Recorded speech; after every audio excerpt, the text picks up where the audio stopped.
Hello and welcome to Squishivision, where I have just seen Black Panther Wakanda Forever in the cinemas. This is my immediate reaction afterwards, not being broadcast live for once because, as you can tell, I'm outdoors walking home and I want to save on data.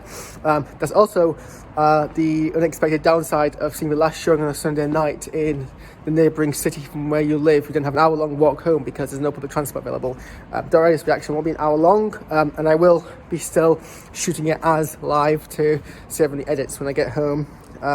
So if I that's why. And again, it's my immediate reaction. I've not had a chance to kind of make detailed notes. I've only seen it one time. I have done my letterbox review, but that's kind of, again, very scatterbrained. But anyway, without further ado, here's my reaction to the film. It had the interesting task of picking up pieces after the tragic death of Chadwick Boseman, and I think that's primarily what a lot of people were wondering about. Marvel made a choice not to recast the role. Some things I agree with, perhaps not for the reasons most people. It's nothing to respect. I never liked recasting in film. I feel like that's one difference between film and, like, theatre. It's similar to TV actually. I think once someone's casting a role, that's their canonical appearance, and I just can't switch my brain to another view person. So, if it's a voice role or whatever, that's fine, but physically on screen. So if an actor dies, then I'm all for changing the narrative so we focus on another character. But it is difficult because, the character Black Panther has been built for a long period of time. T'Challa is the primary Black Panther character, and he's had so little appearances in the MCU that it's basically, because his actor has died, it's now aborted arc, and he basically come up with a brand new plot. And it's just on that note, I guess, thinking about the film, I'm not really I don't know, actually. I don't think there's much from the film which would have been in a pre-Chadwick Boseman death state, but I'm not sure. Maybe there is some things there. Maybe the rewrites didn't have to be comprehensive, or maybe they did. I guess we'll probably never know unless they kind of reveal it in a few years' time behind the scenes. But so the film uses Boseman's death. We start off with basically him dying off screen. Shuri is the protagonist of this film. That's established by the opening image being her.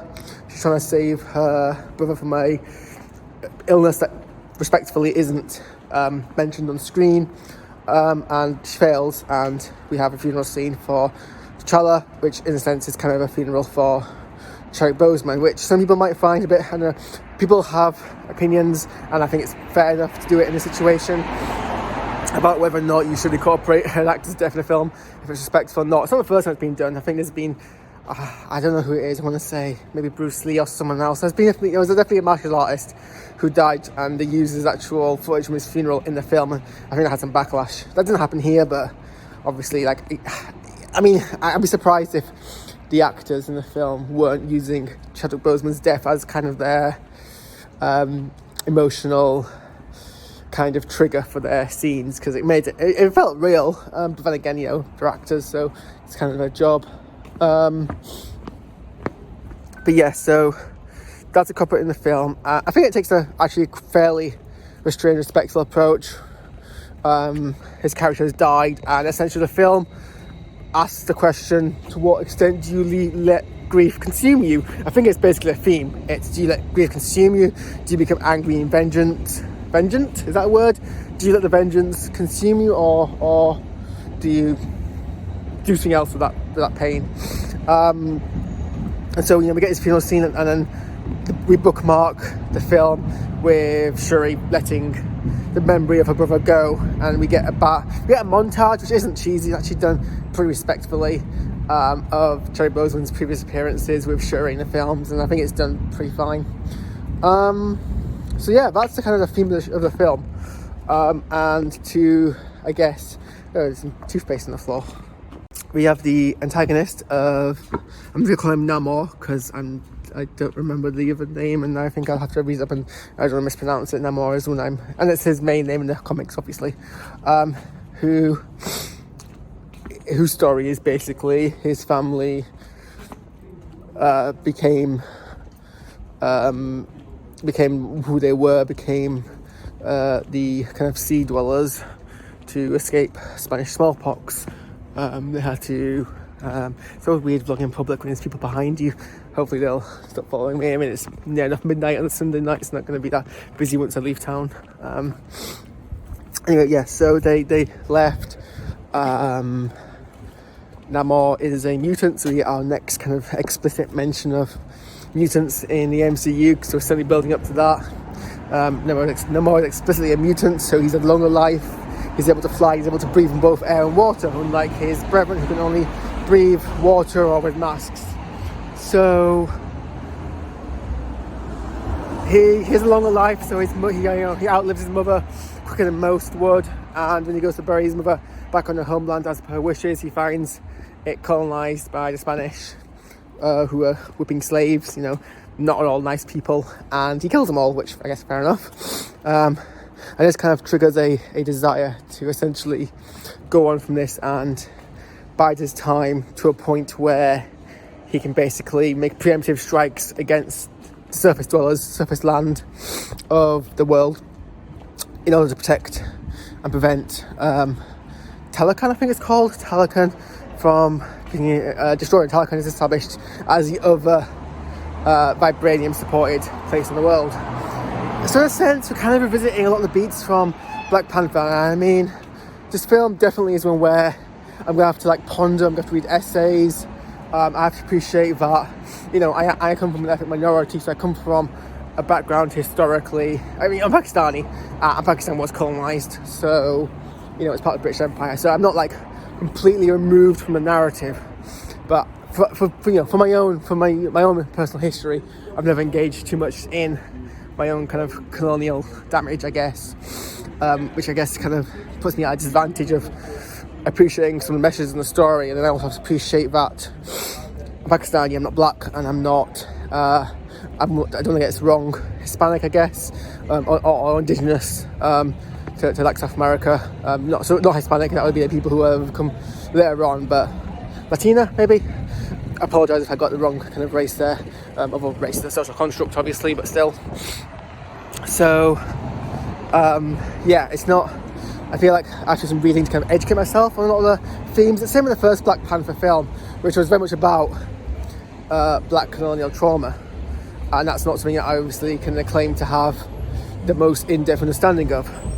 Therefore, a lot of the messages of the first Black Panther film I appreciate weren't directed at me, weren't for me to kind of get something out of.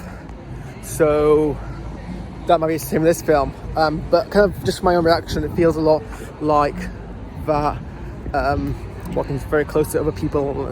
Again, self-consciousness is kicking in. Okay, well, quite fast. I feel that I maybe not have kind of grasped a lot of the kind of thematic messages in here. But again, it did seem very similar to the beats from the first Black Panther film, to the point that there was a surprise cameo-ish appearance from Michael Jordan as T'Chaka, basically saying the same thing, I was right all along because these people are having the same idea as me. But T'Chaka also kind of has the secondary purpose in the film of being the other kind of allegorical angel on the shoulder of Shuri, being the vengeance consume you, strike back, let your anger be used to protect yourself by striking at other people. Whereas M'Baku kind of has his own arc where he moves away from kind of acting in violence and acting with strength and acting more with wisdom. He appreciates that, if you just kill in revenge Namor, you're just going to be sparking a cycle of violence. And cycle of violence is kind of a real thing. So the message of the film is basically, I guess, the answer to the question of the theme is, you don't let your vengeance spark a cycle of violence. I just don't know how that really fits into the whole colonial attribution, the colonial kind of response part of the theme. So that's what I'm kind of pondering on a bit more. But I mean, it's so. I mean, I guess what also is just interesting about the film is even though Shuri is pretty clearly established as the protagonist, the film does enjoy the opportunity of kind of jumping between several characters, and not to a point where it's an ensemble. I think it's clear throughout the film that it's Shuri's journey, it's her arc that we're exploring. But you know, Ramonda has much more kind of screen presence than she's had in the previous films. We get to spend a lot more time with other characters as well, and I do appreciate that. And I appreciate the kind of better and more wider or more kind of time we spent with Wakanda culture. We pick up with Naki and what's happened with her, and why she wasn't in the previous kind of Avenger films. And it's basically because she left Wakanda to kind of do her own thing, which was kind of already seeded in the last Black Panther film. And then she was actually raising T'Challa's son before T'Challa passed away. It's definitely a film that's driven more by emotional plot than narrative plot. The narrative plot's pretty simple, to be honest. Doesn't really have ground-shaking ramifications, and I guess emotional plot's something which you need to kind of sit on for much longer before you have an appreciation of it. This film does more than the previous Black Panther film to kind of have ties to the MCU, but not excessively so. We get references to the Hulk, to Thanos, which I don't think we had kind of references like that in the previous film. And we also kind of tie into the arc, so Fontaine is in this film, basically continuing her kind of anti-Fury appearances. She's the director, like Fury is a director, but she's the director of the FBI, I think, or CIA. She's a director of something. So she appears in here. It also reveals she was Ross's ex-wife, which was fun there. Ross has lost his career from helping the Wakandans, and so he's basically now in exile in Wakanda after being rescued by them. Yeah, I guess that's really all I have to say on the film. It would be interesting to see what the original kind of plot line was for the franchise, and I guess we're going to continue the story when we go to a TV show that I know is following this. I forget what it's called now. It's definitely an interesting culture, and like I said, I think it's hard to really give a definitive feeling of what I think of the film, because it's an emotionally driven one, and it's in a bit more read a couple of essays. It's kind of one of those films. But yeah, let me know what you think, and I'm going to continue my other half an hour walk home. Cheers for watching, and I'll see you guys on Wednesday for my under reaction.